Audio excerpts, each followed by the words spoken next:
क्षेत्र आपका यहाँ पर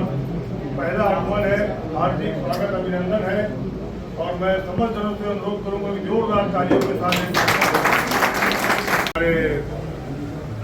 प्रदेश कांग्रेस कमेटी के भाई मेहुल मारू जी जो रूपरेखा है वह वर्तमान में चुनाव के अभी नगरीय निकाय के हो रहे हैं उसके संबंध में और कांग्रेस के संगठन में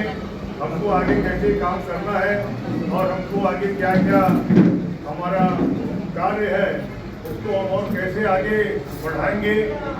क्योंकि हम विपक्ष में हैं और विपक्ष में बड़ी मजबूती से हम यहाँ पर सामना कर रहे हैं कि यहाँ पर कांग्रेस संगठन लगातार बिजली बंद जो हो रही है घोषित रूप से कटौती कर रही है। अभी हमने यहाँ पर आंदोलन किया और उस पर हमने यहाँ के विधायक और पूर्व मुख्यमंत्री और वर्तमान विधानसभा अध्यक्ष डॉक्टर रमन सिंह जी के निर्वाचन क्षेत्र में हमने सत्ता सरकार को प्रशासन को बड़े शब्दों में कहा है कि राजनांदगांव में विद्युत कटौती यदि होगी जिस वार्डों में बार बार ये समस्या आएंगी वहाँ हम विधायक का पुतला दहन करेंगे और उसके साथ साथ यहाँ पर जिस प्रकार का घटनाक्रम यहाँ पे नागरिकों पे टैक्स गलत तरीके से लादा जा रहा है और नागरिकों की जो भी समस्याएं हैं और जो हम है हम सब मिलकर कांग्रेस के जन उसका विरोध कर रहे हैं और आगमन से आपका हार्दिक स्वागत अभिनंदन है और आपके आगे जैसे भी निर्देश होगा उसका कांग्रेस का संगठन कांग्रेस का एक कार्यकर्ता आपका पूरा पालन करेगा। यही भावना। आदरणीय वरिष्ठ साथियों,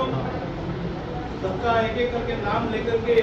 मैं समय को बहुत ज़ाया नहीं करना चाहूँगा। कार्यकर्ता पूरे 15 साल लगातार बिना किसी लोग लालच के जिस प्रकार से काम करते रहे, ये सामान्य कार्यकर्ताओं की बात नहीं है। ये सब शहर के बच्चे हैं, सब शहर हैं यहाँ पर हमारे कांग्रेस के कार्यकर्ता हैं। तो अभी वर्तमान में हम इस समय विपक्ष में हैं, हमारी सरकार के कारणों से नहीं बन पाई। तो आपके द्वारा दिए गए निर्देशों का अक्षर से पालन करते हुए यहाँ पर जो हमारे कार्यकर्ता है नगर निगम में अपना महापौर जिता करके लाएंगे, सभी अधिक से अधिक पार्षदों जिता करके लाएंगे और विश्वास दिलाते हैं कि कांग्रेस के माध्यम से जनता की आवाज को बुलंद करने के लिए हम आपके द्वारा दिए गए निर्देशों का अक्षरशः पालन करेंगे और जिस प्रकार संगठन के जो भी काम होंगे उसको सभी कार्यकर्ता तन मन से आपके माध्यम से पूरा करेंगे। इन्हीं बात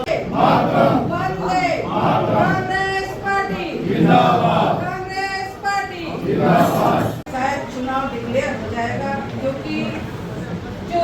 सत्ता सरकार बैठी वो नगरीय निकाय चुनाव जो परिसीमन था कहीं न कहीं 50 से 52 केस लगे थे कोर्ट में वो सभी रद्द हो गए हैं। नए सिरे से परिसीमन के आदेश शुरू हो गए हैं और परिसीमन के आदेश से भाजपा जो बैठ के परिसीमन की है अपने घर में बैठ के जो परिसीमन की है निश्चित रूप से हमारे बहुत से सक्रिय साथी जिनका वार्ड है वो प्रभावित होगा, उसको काट दिया जाए परिसीमन के तहत। और इसीलिए सभी ने आपत्ति भी लगाई थी, जहाँ पे आपत्ति लगा के उस पे लगाया गया था। लेकिन